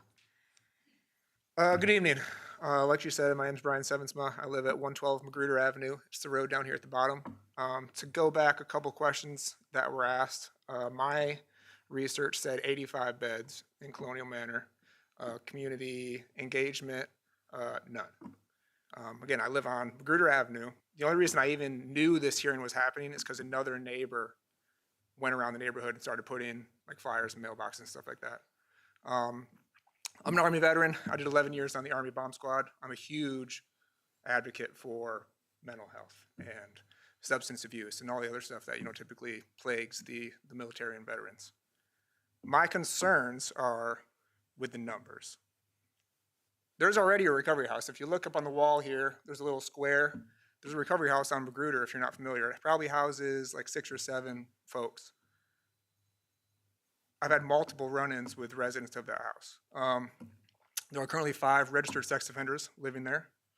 I had somebody come out from that house when I was walking with my wife, pushing my infant son in the stroller, said, "Hey, what's your name?" I said, "My name's Brian. What's your name?" He said, "I'm Jesus." I said, "Okay." And then he followed me 100 yards down the road. That same individual then came to my door, pounded on it at 12:30 in the morning, shirtless, drinking a beer. I call up the non-emergency line and say, "Hey, I don't know if you're familiar with this guy or this recovery house. Like, he's mixing up all the ingredients for getting shot." It's like, "I'm not that guy." They said, "Yeah, we received multiple complaints about him over the last few days." Fast forward a few months, I have 2 more residents of that house come leave bags of laundry, personal effects, stuff like that on my porch with a note referencing a conversation we never had where I agreed to do their laundry. Luckily, they left their cell phone number. I texted them. I said, "Hey, man, you got to come get your stuff." But then they come back, like day after day after day, looking for money, for handouts, things of that nature. I don't know. I can't even fathom what 200 people is going to do to the neighborhood. Like was just mentioned, it's getting drastically better. They're going to be widening 60 here shortly. We can prevent all these accidents that keep happening, with teens getting killed, as happened not too long ago. They're putting the park in. there's people that I'm sure are speaking after, after me. I've only lived here since 2018, that have been here their entire life. They can speak to the history of the neighborhood, what it looked like, what was agreed to. Again, I can't imagine what doing, this brings nothing to the neighborhood. You ask the question like, hey, how can we get jobs, right? How can you assure me that jobs are going to be provided in the neighborhood? And then he answered your question when he said, vendors. The answer is that they're not. This does nothing for Grove. This doesn't bring jobs to Grove. This doesn't add anything to Grove in the direction that all of us Grove residents are trying to get to. There's kind of a general consensus among Grove and my neighbors where we all sort of feel like this is the dumpster of James City County. This is where, oh, you want a data center? Put it down the road. Oh, you want a battery bank? Put it down the road in Grove. You want a mental health hospital with way too many patients? Put it in Grove. I couldn't be any more against it. Again, I'm super for what they do. I'm sure they're a great organization and company. I'm super good advocate for bettering yourself and mental health and substance abuse and awareness and everything, but definitely not in that location. Appreciate your time. Thank you. All right, our next speaker is Mark Christensen.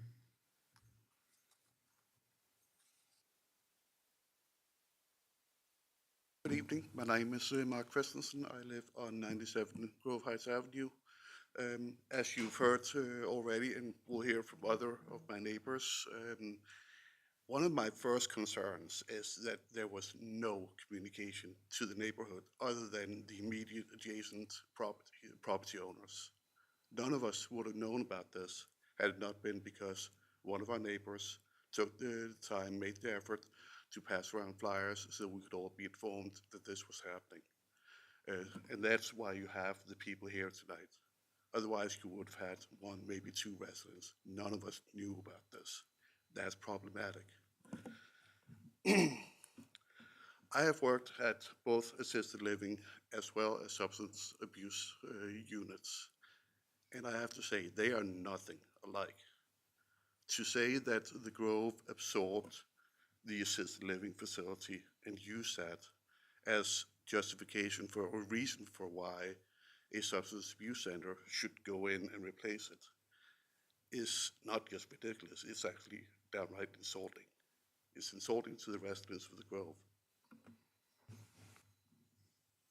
And one of the things that I don't think has been touched on yet is historically, when substance abuse centers go into residential neighborhoods, it truly, really affects the property values. Values go down, insurance rates go up, and this is not the most affluent of James City County neighborhoods to begin with. This is not something that all Grove residents can just absorb. This is not a financial hit that they can just absorb. This is something that can have significant impact on their personal finances, on family finances, and I really ask you to take that into serious consideration. One other thing, they say that this is going to be financial benefit, but when property values drop, so do property taxes. James City County is going to have to go through and reassess all these properties, and they're going to have to lower their assessments significantly. So the property taxes that James City County will bring in will also fall significantly. So I don't know that the math has been done, but I think it's something that should be done to see whether there really is a financial benefit, especially considering that there's really no guarantee that the employment is going to go to Grove residents. Right, you may be seated, thank you. Our next speaker is Paulette Talafeno. Oh, Talafero, I apologize. Good evening. My name is Paulette Talafero. I live at 8701 Pocahontas Trail. And like the gentleman before me, we had no idea that this was going on. Absolutely zero. Zero. We got notice, let's see, 6 days ago. And that's ridiculous because I actually got to read the staff recommendation, such as it was. What really bothered me was the issue about the compatibility with the neighborhood. And like the gentleman said, there's a substantial difference between a mental health facility and a residential rehab facility for elderly people. We live close we live next door to the facility.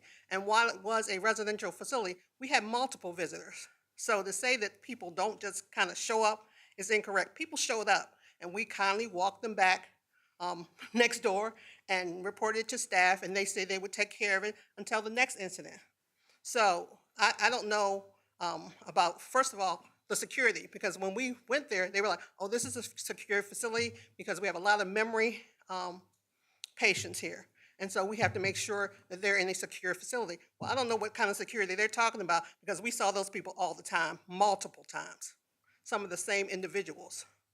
When you ask them about community engagement, I'm sorry, either they're idiots or they were just being deceptive. Because when you said that, no, there was absolutely zero community engagement. There was no notice, there was no call for a meeting, there was absolutely zero, which I find abhorrent. If you say that you want to be good neighbors and you want the neighbor to accept you, then you need to be accepting. I know all of my neighbors. We have recent neighbors who moved from Chicago. We have neighbors who just moved from New York, but I know them because we engage with each other. And if you want to be a good neighbor, you need to engage. They didn't do that at all. Not at all. I also have security concerns. When the staff said, well, it used to be a senior facility, why isn't it a senior facility? What happened to cause it to shut down? Nobody's asked that question.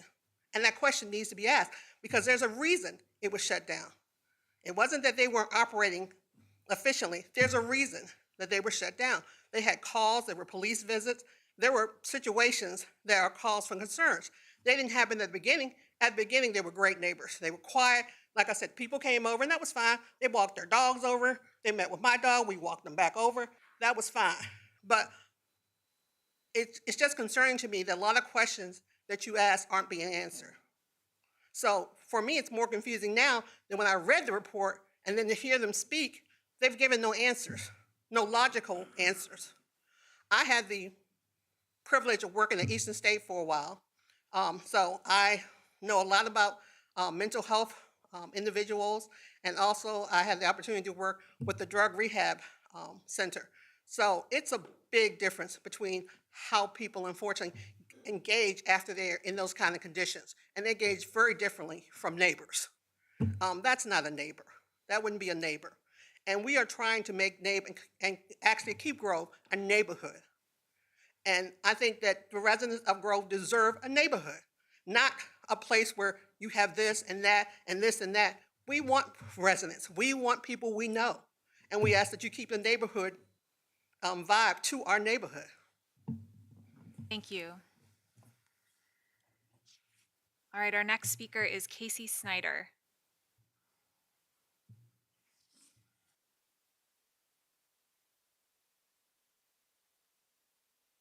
I have a lot to say, but I just want to say first, my neighbors are extraordinary. I'm asking the Planning Commission to deny both the proposed— I'm sorry, if you don't mind just stating your name and 98 address. Grove Heights Avenue, Casey Snyder. I'm asking the Planning Commission to deny both the proposed rezoning and the special use permit tonight. This proposal is about whether a substance abuse treatment center classified as a hospital is an appropriate land use at this location, and whether adequate due diligence was performed before recommending permanent land use changes for more than 7 acres of grove. I think the applicant talked for over 30 minutes tonight, and we still don't have answers to the most basic questions. More disturbingly was that county staff made the statement tonight that they did not identify any unfavorable factors, not one. Where is the meaningful analysis about what is actually going to happen on this property? We still don't have so many answers about security, employees, How many trips will actually be generated, not just generally generated? What happens if a patient leaves? Will the surrounding neighborhood, elementary school, community park, or neighbors be on lockdown? A retirement home for 55 and older and a 200-person substance abuse facility serving 18 and older adults is not the same. Staff identifies removing outpatient services as favorable based on what generally creates more traffic. Where is the actual traffic analysis for this facility, not simply generalizations? The special use permit limits occupancy to 200 patients at one time. It does not limit how many different patients may pass through this facility over the course of the year. The applicant states that stays are approximately 30 days. If 200 beds turn over roughly once a month, that could mean 2,400 patient admissions and discharges every single year. That is fundamentally different than retirement home with long-term residents. And there's something even more important. The proposed proffers and conditions do not require the kinds of things that the applicant has mentioned tonight. It doesn't require a 30-day stay or establish limits on patient turnover, staffing, security, transportation, or emergency planning. That matters because permitted language broadly allows hospital and mental health facilities, including but not limited to the treatment facility being discussed tonight. So what exactly are we approving? When Be Bold changes its model, leaves, or sells the property, what could be next legally to operate there? And then there's the fact that this is in Grove.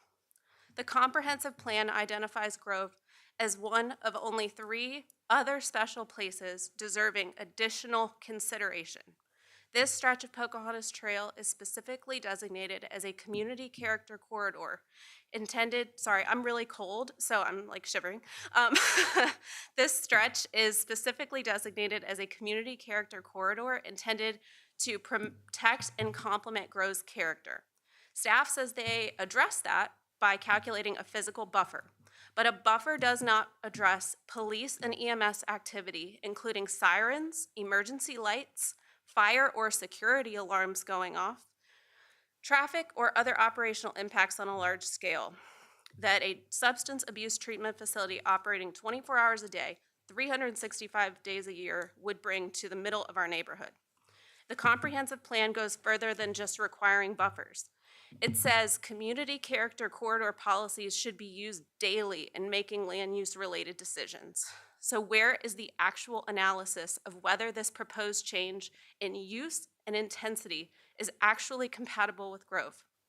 Grove residents that got the notice had less than a week to have any questions answered, and as Mr. Polster pointed out tonight, we still don't know the answers to many of our questions. The lack of meaningful analysis in this review has seriously eroded the trust of Grove residents. There is a school bus stop in front of Colonial Manor. The county is proposing a park less than half a mile away. An elementary school and a daycare are nearby. Were any of these Grove-specific circumstances actually considered? I think residents are entitled to ask one more question, and that's, would a proposed 200-person substance abuse treatment facility have received the same lack of scrutiny if it were proposed in Kingsmill or Ford's Colony? Please uphold your county's commitment to Grove and recommend denial of both the rezoning and the special use permit. Thank you. All right, our next speaker is Nicole Foster.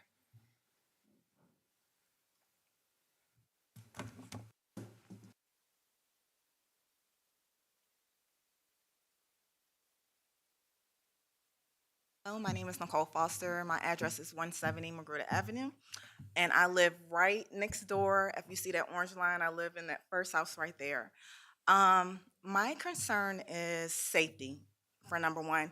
I know they say they didn't have any incidents that happened, but I remember in 2013 where they had an altercation with the people that was living there, and the police officer shot the guy and he lost his life. We do have, excuse me, I'm sorry, I'm nervous public speaking, but we did have like some of the residents that was living in the facility coming to the house where we had to call the police and get a trespassing order saying like, hey, if you come over here again, it's gonna be an issue. Um, Also, I would say being on that same street as the halfway house where you have the 5 registered sex offender on one side, now we having a substance abuse center on the other side. And I do have a nephew that has autism and do walk to that bus stop. Like he know not to go on this side, but now I have to explain like, okay, well maybe now we have to take you to the bus stop, and you want them to be independent because he is 13, but it's still that fear of him getting lost in the sauce. So I think that's really my concerns about safety. That's it. Thank you very much. All right, our next speaker is Pedro Becerra.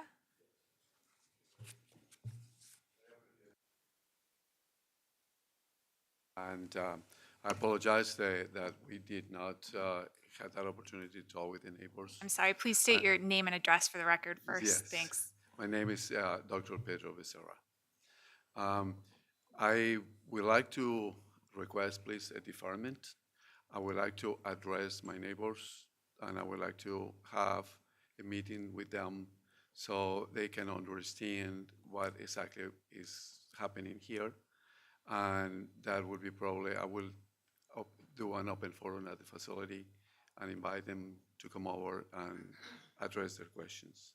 So with your permit, I would like to ask for a deferment, and I will invite my neighbors to come to the facility, and I will have a conversation and also be able to discuss these matters with them. All right, thank you. We'll get through all the public speaker cards, and then I'm going to consult Ms. Istenis on what our next steps options are. So thank you for the comments. All right, I have one more speaker card, and then I'll ask if there's anyone else who would like to speak who didn't submit a card. So the last speaker I have is Steve Romine. Good evening. His name's Steve Romine, local attorney. Represent the contract purchaser, which is Bold, and not the applicant, who's the seller.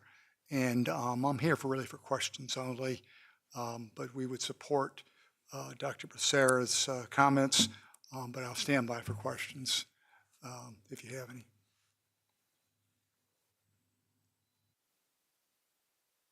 All right, is there anyone else who would like to address the commission at this time in the public hearing?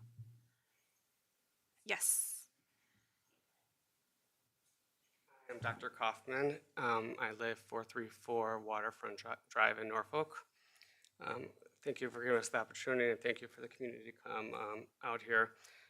One of the reasons why we weren't able to have an opportunity to speak with the community, I don't know if the commission knows this, but we're a recent application to this. They had other buyers and applicants that were here before. And I think that if we had a little bit longer time before the hearing, we definitely would have engaged with the community. A little bit of background, where we are in Norfolk, we have housing right behind the building. We have some corporate offices to the right and left, and there's never been an issue. One time there was a fence that fell off. They came to us, we took care of it, and I want to just make a few comments about the halfway house. We run 15 sober livings in Norfolk. We're not talking about a sober living population. We're not talking about a halfway house. We're talking about an inpatient facility where the clients don't go out. And one of the comments that one of the community members made was, maybe we should just push that in an area that, middle of nowhere. But that's not what we do. We need to be aware of the situation with mental health and substance abuse. They have to be integrated into our community, and we have success in that. So again, I apologize to the community for not having notice or hearings, but we're welcome to stay afterwards to discuss this, or have the doctor said, have an open house where we could present our plans and be more detailed. We can get to the specific questions that the community had. Thank you. Sure. Are there any other speakers for the public hearing at this time? Yes, please come up and state your name and address for the record. Please come up to the podium so that we can hear you and the microphone. Thank you.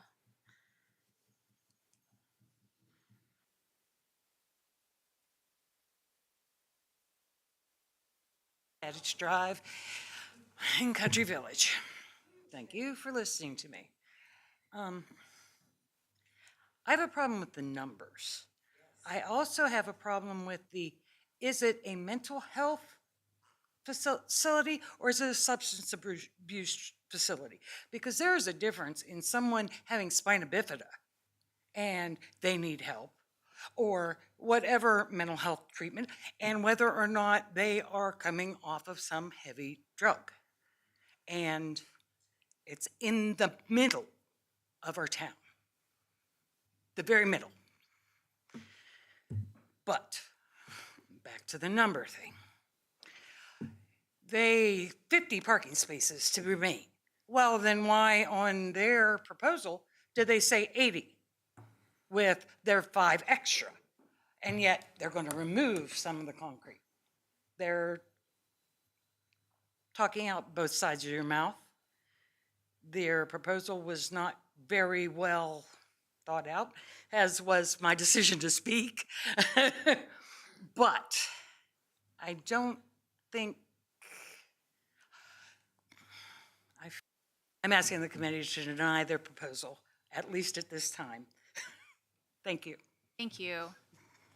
Are there any other speakers who would like to address the commission at this time? We'll take new speakers only.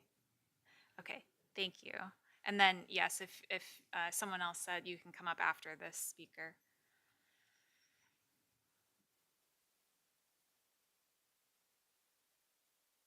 Roberts. I live at 149 Whiting Avenue. I am looking at these people saying they're going to house 200 people, 25 staffers. Eastern State House 300 people and have well over 1,000 staffers. This is ridiculous. This is unsafe, and our community, we're going to get together because this place will not come into our community.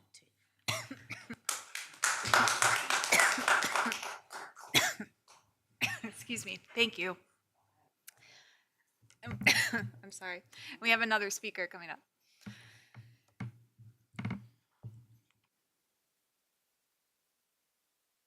Hi, my name is Kathy Moore. I live at 115 Magruder Avenue.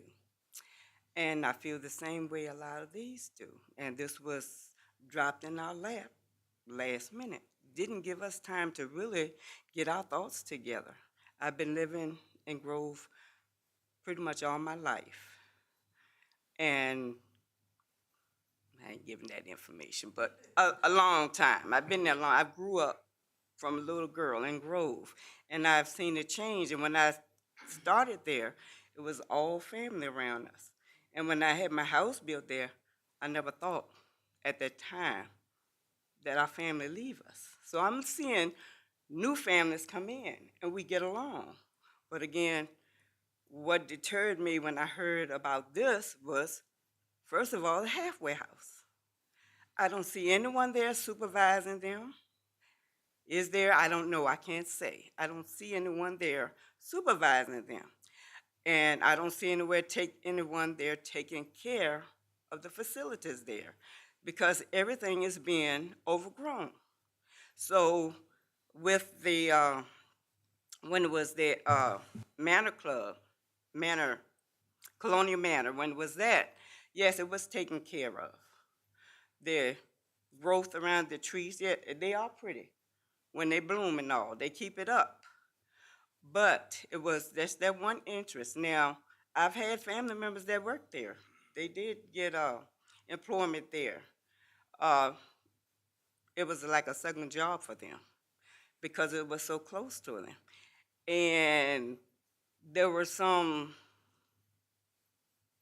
things said about it that weren't the best. I'm not going to go into that. That weren't the best, but there were some good things about it too. Like anywhere you work, you have your good, you have your bad. But that incident with that man being shot there and killed, Well, first of all, from my understanding, and I'm not gonna put a stamp on it, but from my understanding, he was not supposed to be there in the first place, but he was allowed to be there. So with things being handled like that, and I've had some family members that stayed in there, and they seem to be well taken care of, and I went to visit them. But there were some other things that shouldn't have been. So what's to say that now with 200, and when I heard that number, I'm like 200, how are they gonna do it? I'm not gonna say it can't be done, but I would like to see the security put in place. I would like to know the numbers of who's gonna be there and how they are gonna look after these individuals that's gonna be there. And a Fitbit, kids are smart. Are they sure it's not gonna come off? So that I'm gonna know where you are, so that you can be tracked when necessary? Do I have to worry about somebody ringing my doorbell? Which has happened in the past, but not from there. So I can't put it on them, but it was from the halfway house. But it's the halfway house and how that's handled that tells us, well, how they gonna handle that the way it should be. It needs to be handled properly if it's gonna be there, but I suggest no, it shouldn't be there. There are too many kids, young kids out, up and down the street. And they're not mine are grown, thank goodness, but I still worry about them. And I would not like to see anything happen to any of them. I don't even like to see them mistreat each other. I used to be a school bus driver. I retired a few years ago.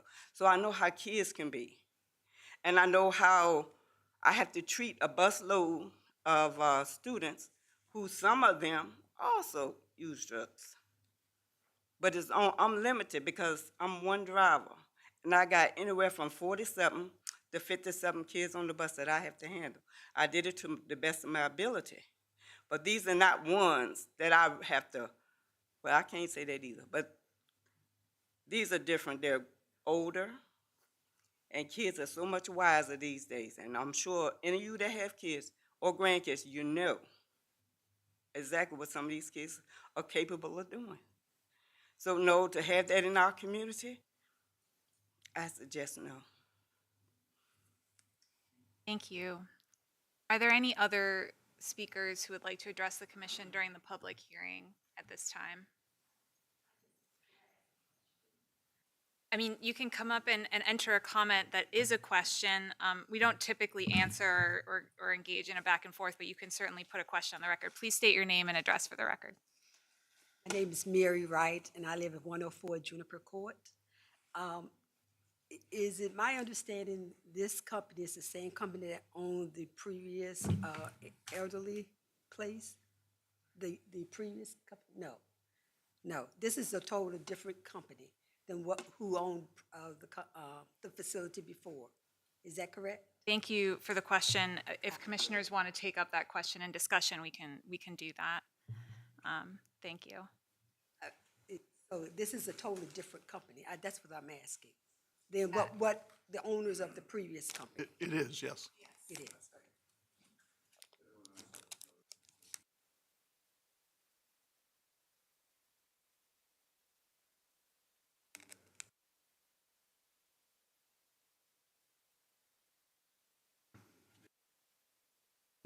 Yes, thank you.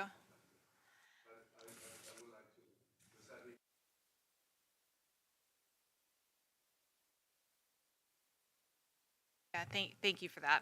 All right, are there any other questions, or sorry, any other comments in the public hearing at this time? Because, I'm sorry, if you've already spoken, you can only speak once in the public hearing, I'm afraid. So any new speakers for the public hearing at this time? All right. Oh, I'm 98 Grove Heights Avenue, right up the street there. Like everybody said, this doesn't really fit. We get that people need to be there. We don't quite understand how they'd be enclosed in there, but also be part of the community. That seems kind of counterintuitive. And it does kind of feel like we're getting lawyered by a bunch of people in suits, and I get that we need to sell the building, we need to fill it with somebody, we need tax revenue, could have jobs, but I also don't like the idea of dragging the entire community again and again every time there's another potential buyer or something. And also, if there are other potential buyers, maybe it's worth waiting for one that is a little bit more comfortable in the community than this. But anyway, that's it. Thank What you. is your name, please, sir? Oh, Ryan Snyder. Yeah, good catch. Thank you. Are there any other speakers for the public hearing at this time? All right, seeing none. Ms. Istenis, I would like to consult you on what kind of our next steps are. I believe it makes sense not to close the public hearing if we keep it open. Potentially, we could continue the topic to another date. Is that correct? Yes, if the Planning Commission wishes to continue this item to a date in the future, we would leave the public hearing open now, and we would set a specific date. I would recommend, if the applicant is going to be doing public meetings, I would recommend the November date. That would give them enough time to conduct the public meetings and/or make any adjustments to their application if they wish to do so, and then get it to staff and give staff the time to be able to prepare the report and explain to you what may be different. And would we need a motion and a vote to do that? Yes, you would. Okay. Madam Chair, I'd like to move that we, I think we need to have some discussion. of course. Sure. Yeah. From a procedural point of view, if you defer and keep the public comment open, will any of the tonight's speakers be able to speak again? I think that, and Liz, if you have a comment, please jump in. I think that would be at the discretion of the commission. And the reason I say that is because if something substantially changes in their application and the applicants or the community wishes to comment on what has changed, that would give them the opportunity to do so. Comment from the attorney? Yes, it's at the discretion of the committee chairperson who runs the meetings. I think that's important, that we have an opportunity, after they've had an opportunity to listen to their procedure, that they can come back and make a comment again, and if they couldn't, but since it is, yes, I'm in favor. Excuse me, Mr. I Alderman, agree please. with that. Is there any other discussion before we take a motion on this? Question would Yeah, be, Dr.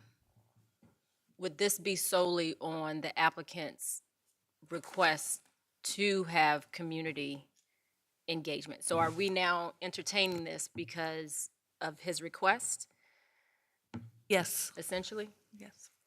Yes, otherwise I think we'd have to vote on the item because it's before us today on the agenda. I mean, it is your option. You could vote on it if you want. The applicant Yeah. has requested, a continuance, and so it's, at the discretion of this board.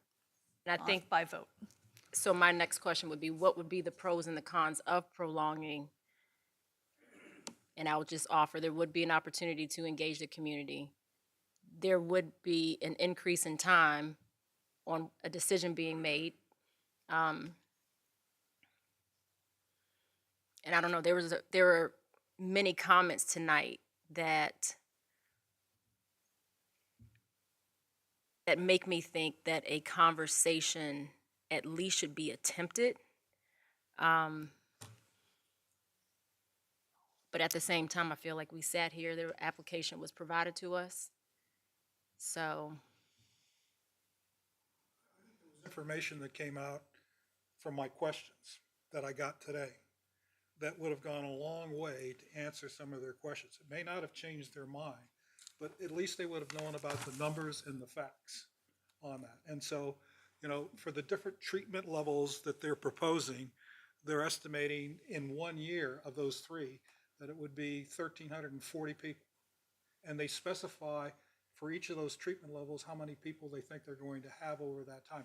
I don't know if that's going to change, but at least they would have answers to their questions about what the numbers are. And that's, I think, some of the frustration that I heard from the people that are there, that they simply did not understand. And I got to tell you, I had a hard time with the material that was provided. And it was only because of Roberta's being able to answer some of these questions with the applicant that I came to some, at least, way to ask a sensible question. So anyhow, I would like to see them have the opportunity, as long as the community can come back and tell us what they think afterwards. I think there's a motion that I feel like we're talking around a motion that I sense we're all in agreement. So I think we should make the motion and defer. All right, Mr. Haldeman. Madam Chair, I move that we defer rezoning 25-0004 /SUP 26-0026 8679 Pocahontas Trail Colonial Manor Substance Abuse Hospital until our November 4th meeting. With the proviso that the community will be able to talk again. Yes, let's do a roll call vote. Okay. So the Mr. public- Haldeman. The public hearing will stay open. So That's they- right. Technically, Okay. the public hearing, it will be the same continuous public hearing, so Okay, I I will just wanna not make sure that's close the part of it. public hearing on this item, so the That's what we're public. voting on. Yes, too. that's right. And we're voting to hear this application again on November 4th. And Aye. yes, if you've spoken tonight and you would like to come back and speak on November 4th, you may do so. Aye. Mr. Polster. Aye. Mr. Rogers. Aye. Mr. Everson. Aye. Dr. Haskins. Aye. Mr. Pissarro. Aye. Dr. Allman. Aye. Motion carries. All right.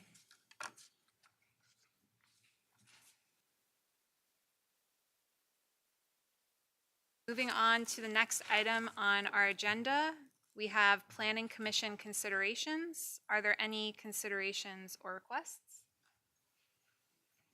We have a policy committee next week, is that correct? Yes. And I'm coming to that, sorry. Sorry, I'm go sorry. ahead, Ms. Estes. Yeah. Yeah, I forgot You're you're not on- taking my You're thunder, always go on for top it. of that. 4 o'clock or 3 o'clock? 4 o'clock. Yes. Thank you. And I'll come back to that anyway in a moment, so you'll hear it again from me, but. Sorry. Yes, any other Yeah, I got conditions it. or requests? Or So, considerations? This is the second time in as many months that we've had a public hearing issue, one with the Kiskiak project and with this one. Maybe when applicants come to staff with their proposals, something of this scale or even of that scale that's recommended to them to have a public hearing first before they come out here, it would really help them a lot. And it would actually help us because by the time that it got to us, a lot of the questions would already be fielded and we would have those answers available to us when it gets here. We do make those recommendations. Yep. Any other considerations or requests? All right, in that case, we'll move on to the planning director's report. Ms. Eistenis, do you have anything for us?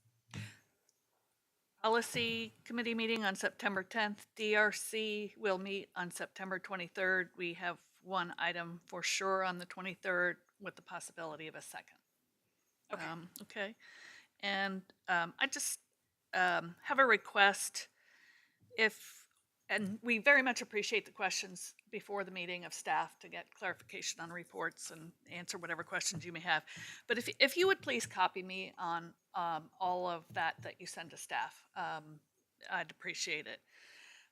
So I can track and make sure I know what's going on. Susan, I always copy the planning commission on my questions, and I assumed you were on. I am you- on that list, Okay, but if sometimes people just go directly to the planner, which is fine. But I just need to be copied on that too, please. And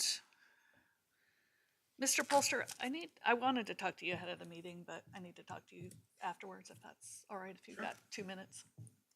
Thank you. All right, thank you, Ms. Eistenis. In that case, we'll move on to the Planning Commission discussion and requests. The Board of Supervisors coverage for September is Dr. Haskins. So we also heard that there's a Policy Committee meeting on September 10th at 4 and a DRC meeting on September 23rd at 4. Are there any other discussion items? for the commission. Dr. Haskins, yeah. Any other discussion? All right, in that case, I will entertain a motion to adjourn. So moved. All right, all those in favor? Any opposed? All right, meeting is adjourned.